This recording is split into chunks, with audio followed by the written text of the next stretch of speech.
our stainless steel mobile utility storage cart. First off, the overall dimensions. Overall length, we have 35 inches.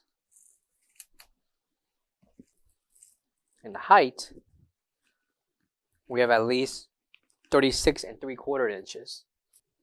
Height, from the bottom to the top of the handle minus the wheels, we have at least 30.5 inches.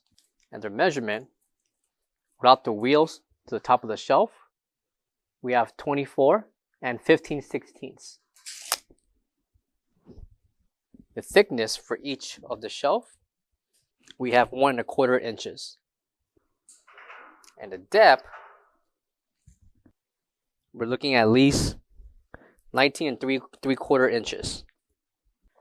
Over to the bottom right, 2 of the front caster wheels will have brakes.